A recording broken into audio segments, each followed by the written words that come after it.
Hey, Tony Guys here, just popping in real quick because I just got off a business call and still taking calls on my mentor.life and thinking about switching ownership on there and just kind of being acqui-hired, if y'all know what that means, like being acquired but staying on as a staff or a consultant to kind of help them navigate it, but then me being able to cash out, my equity and then reinvest in other areas. So taking those calls and it's very interesting to see individuals who they've been working corporate, and see couples and they've been working corporate for, decades, and they have done right by their money, and they sitting on some funds and they want to create some other streams of income. So been having those kind of calls been pretty interesting.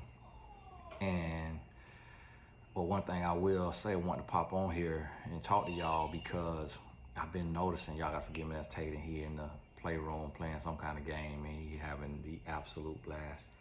But one thing I've been noticing is there is a very intense, and it getting stronger and stronger, that spiritual warfare. And want you to be more intentional about your days. And I was on live. Oh, I was about to make a post. My 5-hour video I did that day, YouTube flagged it, said that it was insensitive content, so couldn't have advertisers. So that show you the state that we in, cause we're not talking about nothing, crazy. We ain't talking about nothing nobody else talk about. Like, it's people on YouTube showing the whole thing that happened to Charlie Kirk. But it's like when you a voice and you doing something like that and you on there and you on live and leading the movement, and you got a certain group of people thinking, they try to attack you, and they don't want you to be able to earn. They don't want you to be able to, fund your business. And that's why I be thinking, y'all, even right now with it, even Cash Out, like they blocking payments. Like somebody could be sending me a blessing and they talking about, we blocking this for your safety. And I just feel like that stuff is intentional because they see people that's leading a movement. They see people that's getting people, especially our demographic, to think, to grow, to heal, to stretch. And so it's not, and you got to realize it's just a person who's sitting there and say, yeah, restrict that account. And they making a choice. It's not just computers, it's people. Because they got where you can talk to support, you could talk to humans, you could submit a review. So I'm like, on my live, I'm like, we ain't talk about nothing that nobody else ain't talking about. Like, we ain't talk about nothing crazy. It's not like we were showing all this kind of crazy stuff or nothing like that. So what are you even, talking about? But it's like, it's YouTube. And so I did the manual review and they had a human review it. And the human said, nah, you can't earn from this video because what y'all talking about is insensitive or what have you. And so that right there, when you look around and you see the stuff people be talking about, it's like, come on, guys. But it just goes to show you. And for me, I'm not into the victim mentality and try to be a victim and all of that. I just figure out how to beat the system. I figure out how to say what I got to say. And that's why I say you have to increase your discernment, because we coming into a place to where, like Nipsey Hussle said on his song, when I was studying him, I was studying Nipsey Hussle, and while I was studying him, he got killed. And he said a coded language. And he was talking about, like, them guys out there in the streets, that they talk in a coded language. And that's how you're gonna have to realize in the spiritual realm, like we coming into a place to where spiritual discernment, spiritual discretion, spiritual conversations, and people who really love God, and people who working for God, and people who, analyzing things spiritually in the world, our voices are gonna start to be suppressed because, we don't have a job. So we earn from doing consulting, coaching, online courses, books, whatever type of projects we do, speaking engagements, and a large part of that will be the motor of that will be social media. And so if they start trying to censor the thought leaders, the speakers, the teachers, it's really to try to strain your voice and try to get you to say, you know what, I got to go get a job because my message is being censored and being shrunk. So I got to go get a job, because I can't earn this way. And that is a thing. Like, a lot of us are going to get a job. Now, the pastors, they already got a job. But for those of us that's not pastors, like, I'm going back to school to get my degree so I could be put on staff with a college basketball or football team as like the team life coach. And it may pay in 50,000, but it's just not a lot because my bill's far beyond that, but it'll be something. It'll take care of something. And then but then working for an organization, I can't be as real as I can. Like, so if I have a job right now, I can't speak on Charlie Kirk's situation from a spiritual analysis. I can't speak on Donald Trump. I can't speak on when I get a job, because you'll get fired for it, for your opinion. And that's why you notice that most of y'all have a job, like a real job. But ask yourself, do I have a YouTube? And then ask yourself, why don't I have a YouTube? And the answer is, I ain't got the time, or I'm too tired from work, or I don't want my coworkers watching me online, or I don't want my boss watching me online. And that's what the job does. The job, it's a trick of the enemy. It pays your bills, but it's intended to steal your voice. It's intended to steal your ambition. That's the goal of it. So you trade your purpose for a salary. You trade, and that's what I've been fighting not to do. And so I have to pray more. I have to say, Lord, if you want my voice to be out here versus me just going and working a regular job, then I need you to show up. I need you to provide. Like, I need you. And I need you to help me to figure out how to, beat the system. And so that's why with this album, I sent out a message, and I'm inviting executive producers at 1%. Some people don't know what that is. So when I say it's $500 for 1%, they were like, oh, 500 too much, because they don't understand investing or executive producing a film or an album or what have you, which essentially executive producing in music is kind of like what DJ Khaled does, what P. Diddy does. They're not artists, they are executive producers. So they pay in the money, and then they make money back from the project. And so I have to be creative like that and do things like that. And now that I'm saying that, you're gonna see other life coaches and podcasters doing group opportunities to where they could earn up front, and then their supporters earn on the back end for a period of time or for life. And that's what we coming into. And you got to realize, like, when you see the powers that be sending the National Guard and turning the National Guard on everyday citizens and talking about, oh, it's a bunch of crime. And when you see that type of stuff happening, then you got to realize and understand, like, okay, that's a sign. Like, that's a sign of the times. Like, when the powers that be say, hey, listen, we finna use our own people, our own land as training grounds for real life war. Like, go to Chicago, go to LA, and use them as training grounds. Like that, if that don't really wake you up and get you ready, like get you locked in to realize something out here is off, listen, I don't know what's gonna do it. I don't know what's gonna do it. So you got to realize too, and then it's an attack. And so they trying to starve certain groups, and you got to pay attention to it. Like, who is ICE really affecting? And somebody said it, one of y'all. So I see y'all locked in. Y'all waking up, and they try to demonize the word woke, which all we meant by that is opening your eyes. What does woke mean? It means you awake.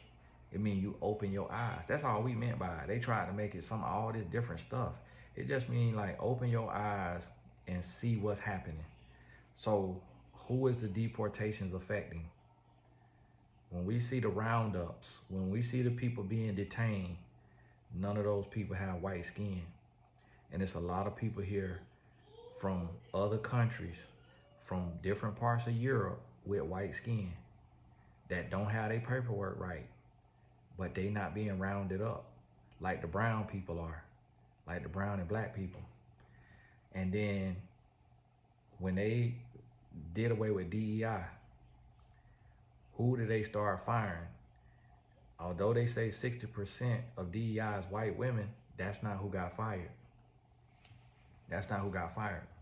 It's the black women who got fired. The Hispanic women who got fired. So when they attack Medicare, Medicaid, who need that stuff? Who need that? Like, it's a certain demographics, certain income levels depend on that stuff. And so you got to think about that. When certain groups are being squeezed and being pinched, being etched out, being marked out, and that's why you see the black people like Officer Tatum, who he take the side of whatever the white Republicans say. He take their side because he realized, if I stand up for my people and I see it through the lens of a black man, the way Tony Gaskins does, I'm gonna be X'd out of the millions that I'm making from my 70-80% white audience. And so that's what those individuals like the Candace Owens and the Officer Tatums, they're not offensive to white culture, to white people. So that's millions of dollars that they able to make. Whereas for me, I call a spade a spade. So if I see racism, I see discrimination, I see people being marked out, I call it out. So I have white people that unsubscribe from me every day. Like when I didn't, lick the boots of Charlie Kirk, and I looked and I said, hey, yeah, he could have been a Christian, but I listened to a lot of stuff he said, and it was from the wrong place. It was degrading. And even in context, even listening to the whole thing, it still was misinformed and misunderstood. And it's not a white man's place to speak on black people business. It's not a white man's place to speak on black fathers not being in the home.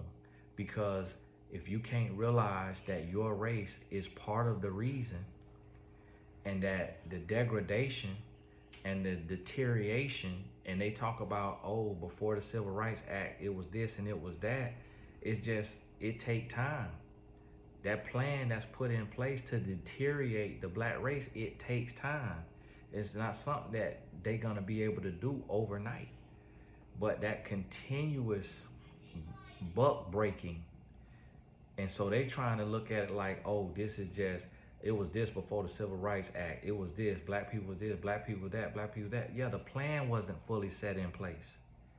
The plan wasn't, it was after that the CIA and whoever start to dump cocaine in the streets, dump all these drugs in the streets, then the war on crime, the war on drugs, and then black men like my uncle who just called me doing 40 years for $20 worth of drugs.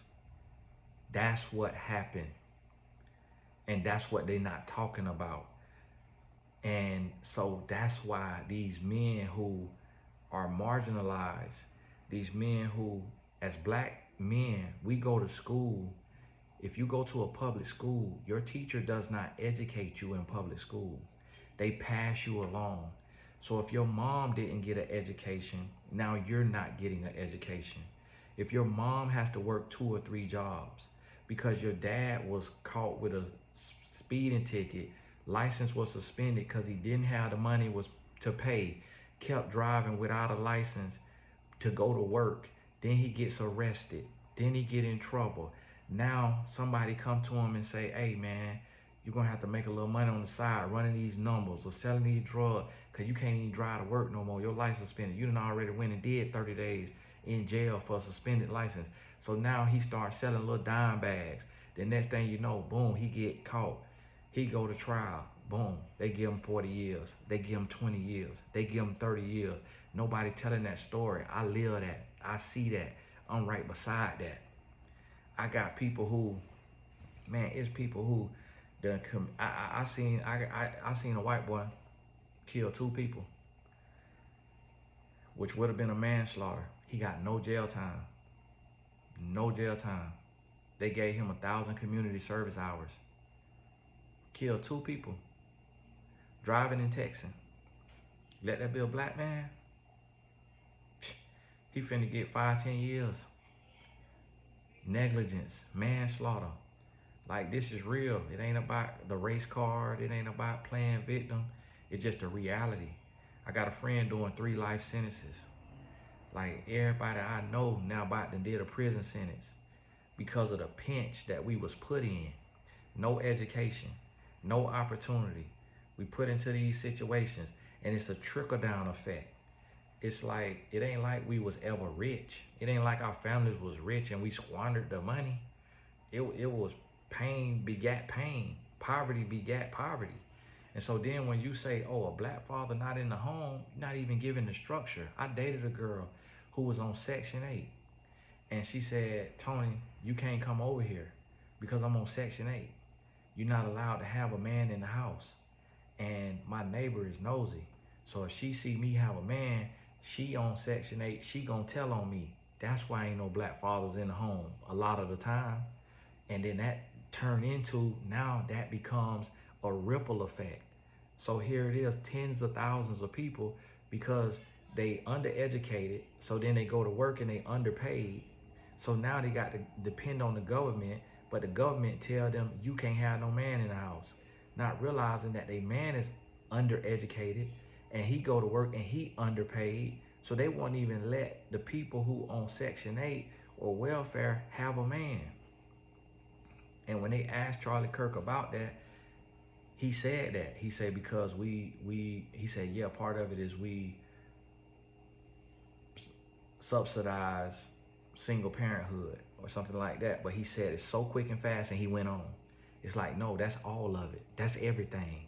That's why the black father's not in the home, because that breaks it down. So then when you get into a relationship, y'all don't know how to relate because you arguing, you mad at each other, you hated each other.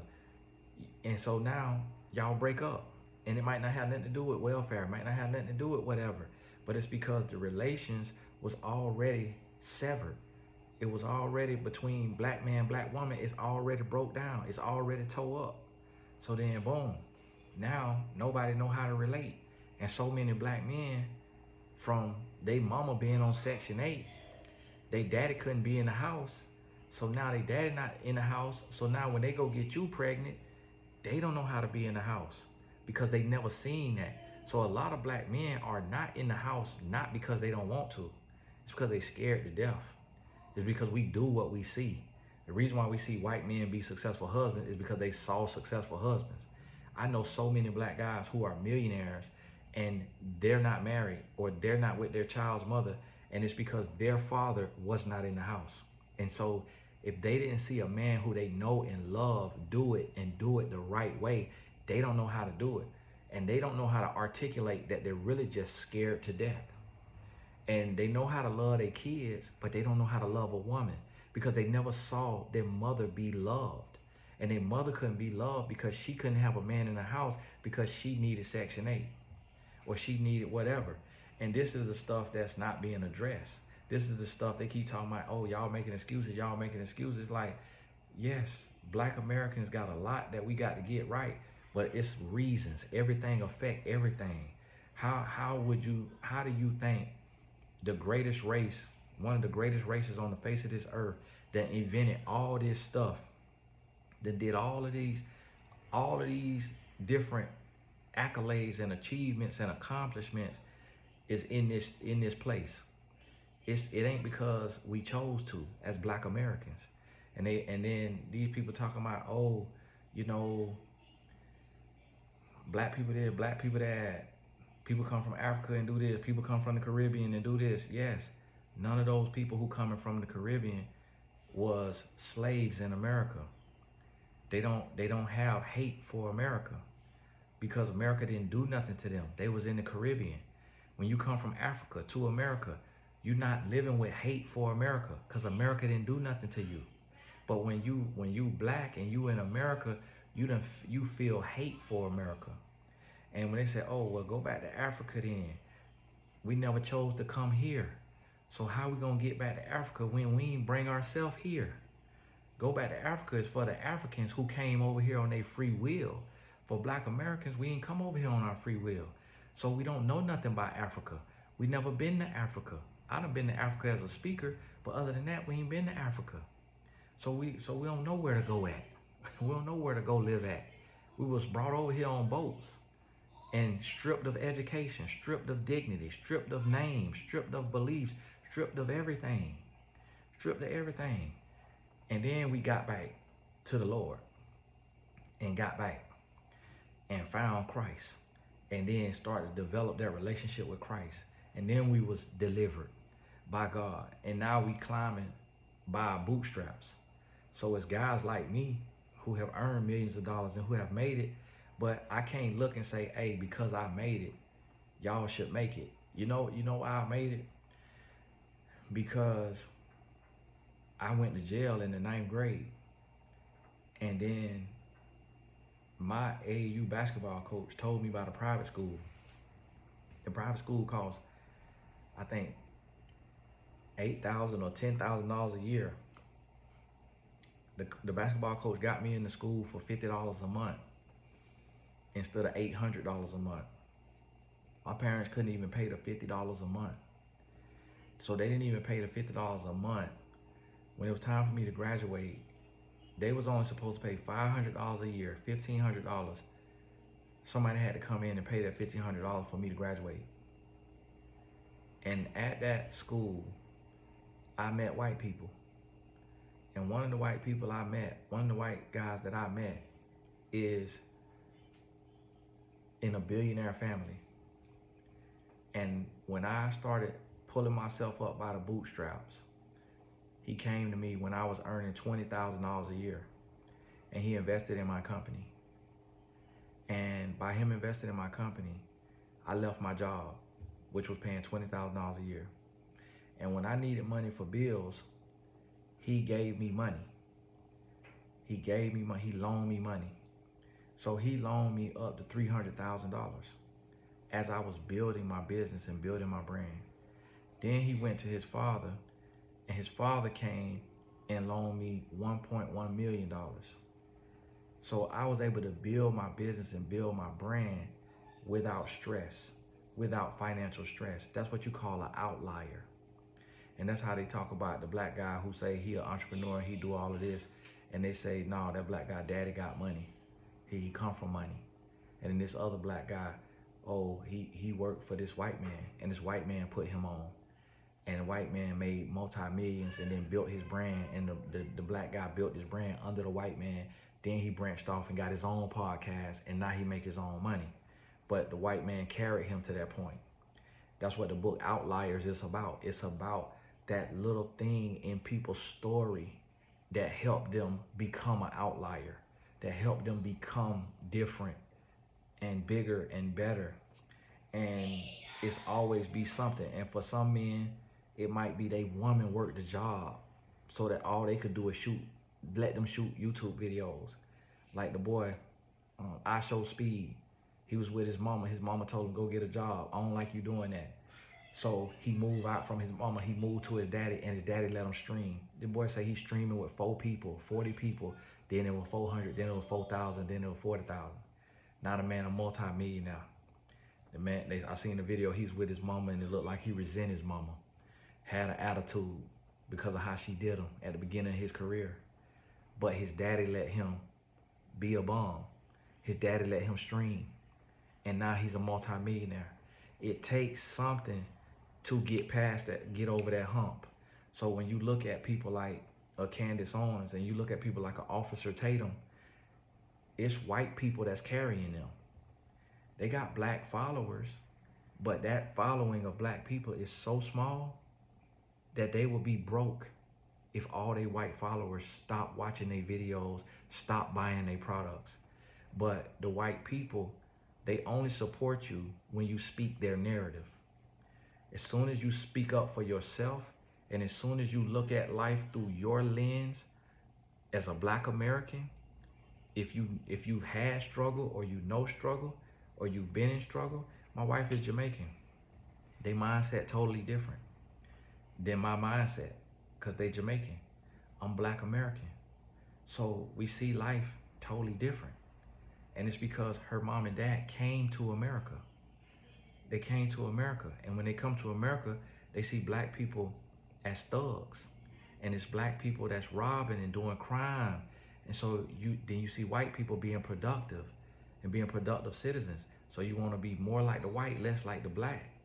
But they don't have the time, because they got to make money. They don't have the time to look into the story of black people and see how gentrification and redlining and systemic racism and discrimination and Jim Crow and all of those things led to black people being completely ghetto. They don't have the time, because they got to keep their head down. They got to keep working, keep grinding. So they look at the examples that's benefiting, and they say, let me copy this plan, because that plan is not working. And so then we start to copy the white folks' plan. And you copy the white folks' plan, and you're going to be good, and you're going to be quiet, and you're not going to be militant, they will let you make it. They will let you make it. And as soon as you stand on something else, they back up. They'll back up. They'll part ways. As soon as you start to get successful, as soon as you start to feel yourself, as soon as you start to get, and then they want to see you fail. A lot of them, they want to see you fail. Even some of my white supporters, it was like, once I became a millionaire, it's like they were like, oh, he too big for his britches now. Oh, he don't need me no more. So then when hard times come, it's like they'll sit back and they want to see you in them hard times. They want to see you when your brand fluctuating, when YouTube demonetizing you and this demonetizing you, and they want to see that, because they want you to remember, hey, I helped you. Hey, eat out my hand. And that's the truth. That's the truth of the matter. And they'll start to compete with you when they have no reason to compete. They'll start to compete with you and be like, and they'll be sitting on whatever, and they can see you living right and doing the right thing, and they'll say, no, I ain't giving you nothing. I ain't helping you. And the same thing too, though, and with your own people, black people, they can't help you. They're not in a financial position to help you. And the ones who can, the only ones who can is the dope boys. And then the dope boys want to own you. No different than a white man who invests in you and then want to own you. The dope boys want to own you. And so it's the same thing. And so at the end of the day, you realize, oh, this human, black human, white human, both of y'all greedy. It's human. So you got to up your discernment, and you got to be real, and you got to make sure you don't hate yourself. Make sure that you seek to understand. That's a white man said that, Stephen R. Covey. Seek to understand, then be understood. So there's always a reason for something. When you see these ghetto black women with this blue hair and this red hair, and they loud and all of that, look at their story. Look in their history. Look at how they was raised. Look at what they went through. It's a reason that they're that. Although we despise it, although we don't like it, although we look down on it, it's a reason they are that. And that's what you got to seek to understand, because something led to that. They didn't just choose to say, they didn't just wake up and say, hey, I want to be poor. I want to be barefoot. I want to wear blue and red hair just because I want to wear blue and red hair. I want to be bad built, bad body. I want to be loud mouth. I want to live in the ghetto, and I want to be on welfare and food stamps. Nobody woke up and said that's what they wanted. That's what life dealt them because of their circumstance and their situation, and them not being given the knowledge or having the knowledge or the know-how to change that situation. So that's why I don't look down on those people, because I realize my situation is different. I also understand that sometimes you are treated based on how you talk or how you look. I don't talk the best, but I also know that I'm not seen as unattractive by white people as some black guys are seen as unattractive. So I'm treated differently by white people than some black guys are. Some black guys look like a gorilla or a ape to a white person. There's some black guys that a white person looks at and they say, oh, he looks like a monkey. He looks like a gorilla. He looks like an ape. And I'm not saying that in a derogatory way. I'm saying they literally feel like he looks like that. So he's going to be treated differently. He's going to either be treated like a caricature or he's going to be treated like an animal. So they're going to give him a million endorsements like Shaquille O'Neal, or they're going to treat him like an animal. And like he's the worst of the worst. And a lot of people don't realize why they gave Shannon Sharp that position and why they gave Shaquille O'Neal that position. It ain't just because of talent. Every black guy is talented like that. It's not just because of talent, it's because of how they look. And so they say, oh, this guy looks like a caricature, or he looks like this to me. Oh, this will be great for TV. It's a reason why they don't put a bunch of very handsome, traditionally handsome black men on TV.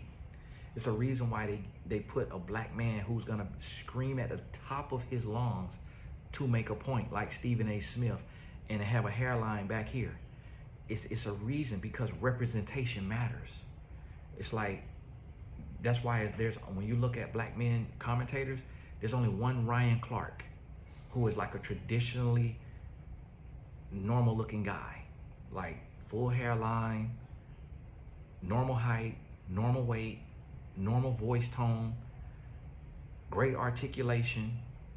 It's a reason why it's not 10 of him on ESPN, when there's 10 of him that exist in the world, but it's a reason why it's not 10 of him, because representation. And people don't understand about the intentionality. Everything is intentional. Nothing is by mistake. Everything is by design. And you got to realize that and understand that. And it ain't about being a victim. It's about waking up and open your eyes and looking. Everything is intentional. Everything by design. And so you got to realize that with the sense that I'm talking, ask yourself, with the sense that Tony is talking, why isn't he the host of the Breakfast Club? They know who I am. I've been on the Breakfast Club. The producers could have said right then, Tony, we wanted to add you as a host, man, so you could bring some balance, you could share a different perspective.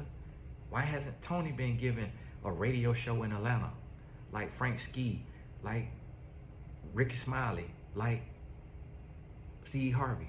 It ain't that I can't do what they want to do. It's that they say, hey, foolishness sell. Like, we don't want you to get too deep. We don't want you to get too serious. We don't want you preaching. Like, we make money off of debauchery. We make money off foolishness. We make money off of ratchetness. We make money off drama. We make money off laughter. And that's just what it is. So for those of us who outside of that, you can come over here and still get you a couple laughs, but you're also gonna get a bunch of truth. But we got to pull ourselves up by our bootstrap. And that's why God will take and touch certain people's heart to be a blessing. And then now, God did that, but somebody try to send me a blessing and Cash App, block it. Say, we blocking this for your safety. I wrote support. I said, I know this person. What's unsafe about this? They said, oh, that's just an internal restriction that we can't talk about. We can't tell you what the internal rules are for your account, but it'll be lifted one day, but we can't tell you when.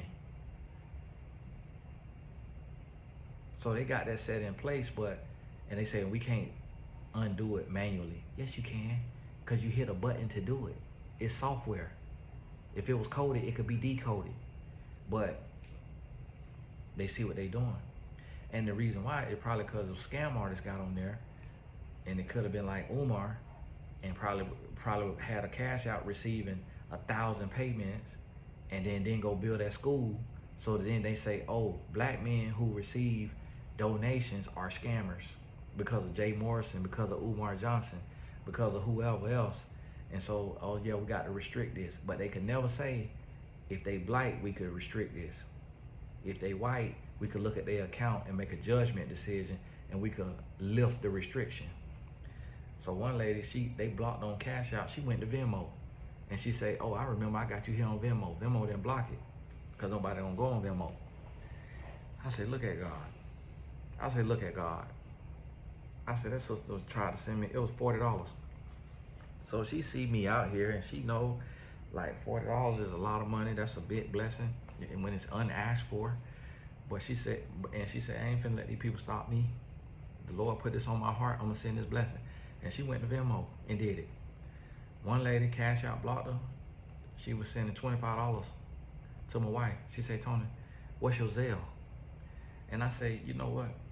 I just have to trust God. Like, regardless of what the people trying to do and what they trying to block in our world, when they go to cutting out things that was put in place, like DEI was put in place for marginalized people. And if white women took advantage of it, okay, all right. But it wasn't just for white women.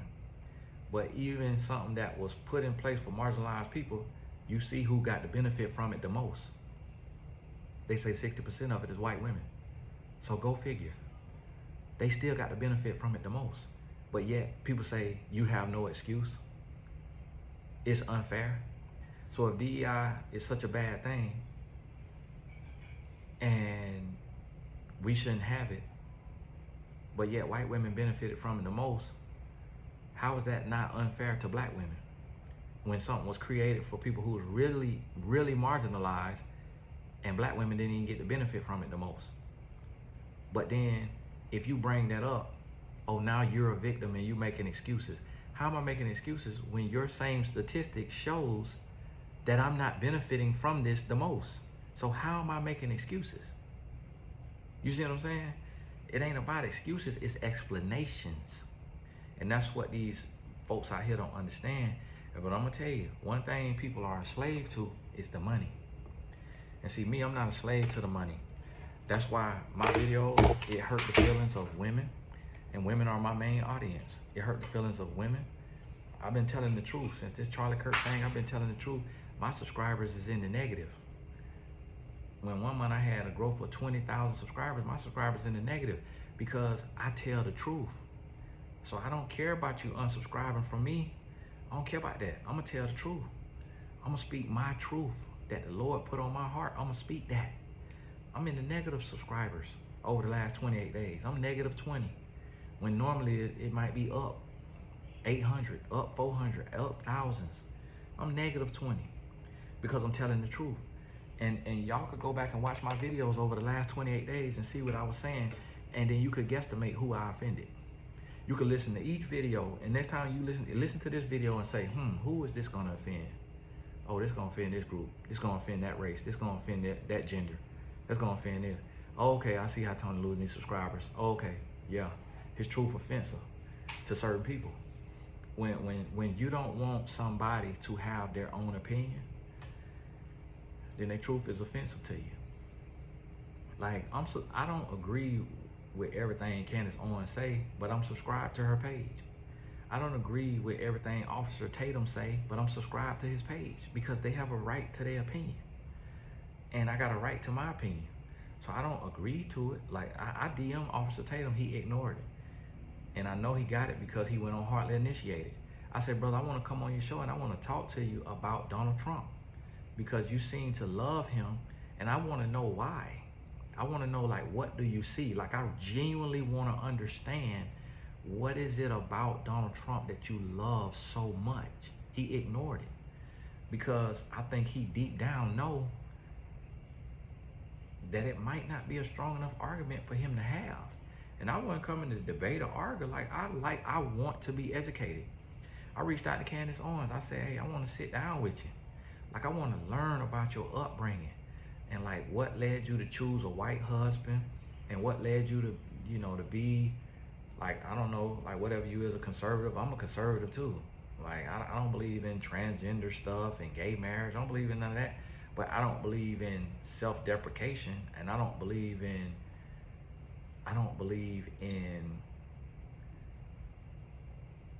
minimizing the story and the experiences of inner city black people and just calling them lazy and excuse makers. And I don't believe in that either. And that's what I feel like they do sometimes instead of seeking to understand. Because it's like Officer Tatum have this message and his wife is not black. Candace Owens has this message and her husband is not black. That in itself says something. That in itself says something when you're not even with your own kind. So that in itself says something. So then if you're not gonna be with your own kind, okay, cool. Love is blind. But don't bash black people. Don't just look at every black person as, oh, they making excuses. And oh, they this and they that, just because your life turned out better. Your life turned out different just because you made millions of dollars. And like right now, Candace Owens is making millions. Like she's making a killing off the Charlie Kirk videos because it's full of advertisements and sponsors. And I don't know if it got ads showing because I got premium, but making an absolute killing. And talking about her friend's murder, which if my friend got murdered like that, I wouldn't be able to talk about it like that. I wouldn't be able to talk about it that much, that soon, that much. Like if I felt it was conspiracy, I'd go try to figure it out, but I'd be doing it while I'm crying and doing it behind closed doors. I wouldn't be able to do it. And if I did do it, I wouldn't be able to make no money off of it. I wouldn't be able to have an advertisement on it. I wouldn't be able to run ads on it. I wouldn't be able to do that off my friend. Now, if it's somebody else, I don't know, I don't have feelings for them, okay, I could make that business. But if it's my friend, I can't make money off of that. And if I make money off of that, oh, I'm gonna donate all that money. And then I seen Officer Tatum, he's selling shirts. And he's saying, oh, we donate all the profits. But it's like, what's profits? Like, what is profits? They could say, oh, well, the shirt cost is this, but the shirt don't really cost that. The print cost is this, the shirt don't really cost that to print. So it's like some of this stuff is, yeah, profits mean after our admin fees, but probably making a killing off the Charlie Kirk shirts. But not gonna show the books, not gonna show what's coming in, not gonna show what's being made, and that if this money actually, all of it is actually being given, like only the cost is being covered and every cent of profit is being sent, not gonna do that. And so until they see this video and then do it. But that's the thing, it's like, you can't believe everything you see. And one thing that I'm tired of seeing is black people hating themselves. Like, and black people looking down on black people who got a worse life, who got a greater struggle, seek to understand. Like, I'm family with a lot of those black people. Like, I'm the only millionaire in my family. I'm the only 100,000-aire in my family. So I understand what that's like. Like, my bills is $49,000 a month. Like, I have to take care of my Jamaican mother-in-law, you know, fully. She don't work. You know, her body, her health is not all the way there. My mama health is not all the way there. My mama in her 60s, my mother-in-law in her 70s. I gotta take care of both of them. How much do it cost for an adult to live? A minimum. You gotta pay rent or mortgage. Then you gotta have a car, you gotta have gas, you gotta have food. So just between them two, I'm spending probably $8,000 a month. That's my real life existence. Whereas a lot of these people, they'll tell their family, hey, to H-E-double-L with you, die, struggle, suffer. But I come from it. I come from the struggle. I come from it. So I can't do that. I got to put people on my back. I got to carry them. So that's why I'm empathetic. That's why I believe in the word empathy. And I don't feel like it's a made up word from the left. I believe in the word empathy. And I will suffer. I will struggle. I will go without. Like right now, it's people who are funded by my nonprofit that's texting me right now. and I know they text me for some money. And they could be, using me to the high heavens. But I give because I'm giving to God. So when people give to me, I'm then going right out and giving. And if they find somebody that they know that they could give to, I would rather them give to that person than to give to me. But when they give to me, it's still going right back out. Like one of the people that just texted me, I probably have given this year alone over $20,000 helping this family. And that's real. And that's something that I'm sharing that in this video as a example, but I don't post that online. I don't show that online. I don't show the numbers. Like, we raising funds through my foundation. You best believe they're gonna come audit us. You best believe they're gonna try to find something. You best believe they're gonna try to shut the foundation down because of who is helping. Because if they're trying to cancel DEI, they're trying to take cuts, take money from Medicare, Medicaid. If they could see that somebody like my organization can raise 50 grand and give every dime away to help people, now they're like, oh, if too many of these get started and they self-funding each other, they're gonna be able to replace what we trying to take away. We trying to starve them. We trying to make them fail. But if they go to crowdfunding and they go to mobilizing, everything that we trying to legislate against, and we trying to take their health care and we trying to make health care unaffordable, if they go to mobilizing and they go to crowdfunding to help with people's medical bills, we unsuccessful. Oh, so we got to trigger this here one payment that we see, and we got to say that, oh, this fraud, and that you misuse your nonprofit or your company. And so, oh, we got to take that from you. We got to take that from you. But guess what? That's just to have a nonprofit status. That can't stop you from raising funds. Because if somebody say, I donated $5,000, that didn't help my taxes at all. Because now they don't even honor charitable giving like they used to. So it didn't help my taxes at all. So I'm gonna donate $5,000 and okay, I don't need it on my taxes. You know, I claim something on my LLC, claim some gas, claim some rent, claim something on my LLC.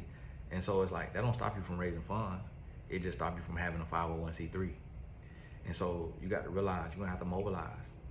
And your mobilization could be just you, your friends, and your family. And you take and be the honest person that creates a pool of funds. And if nobody needs from the fund, then y'all take a vacation. Y'all go on a cruise together, go on a retreat together. Like, mobilize, activate, start to uplift. Like, have all your family donate to a pot, and then get the test of being honest with that money. And then take that to help the family members go to college, help the family members go to conferences, help the family members get education, get a subscription for ABC Mouse, Hooked on Phonics, for the kids in your family that can't read and write that good. Go talk to all the kids in your family and say, hey, write me a sentence on this. And see can these kids read and write. If they can't read and write, get them ABC Mouse. Go to Walmart, get them a $300 laptop, raise it from all your cousins, all your friends, all your family. Show them the receipt to show them that you're not living off the money. Like, take and mobilize. And the people that won't join you, okay, mark them. Know who they are. Know who they are. But it's time you're gonna have to take action into your own hands. But I gotta get out here and see what these folks writing me about. It's probably another emergency. They have emergency every single week. And I'm gonna tell you, it's draining. Like, I'm ready to quit. I'm ready to give up. I'm about to. Some families I'm gonna have to let go because it's just too draining. It's just too draining. But it's like, I done helped. I did what I could. You know, I tried. And I'd rather do that and be able to say, Lord, I did everything I could do for this family, that family. I didn't sit on the internet and bash them and say that they stupid and they dumb and they weak and they insecure and they making excuses and they ghetto and they this and that. Like, Lord, I really got in there and I sought to understand. I sought to understand, then be understood. And this what I did. And that's what I got to realize, wife coming out here. And y'all know she come with her games. And so, God bless y'all. Keep your head up. You know, you're not ruining nothing. I'm done. And I done went 40 minutes over. My booty hurting in this seat. Sitting here like a booty bone. But hey, God bless you. All the important links in the description. Keep your head up. We'll talk soon. One of my NBA players just reached out to me and asked me for some mentorship too. So I got to get on here and do this in real life, what we talking about.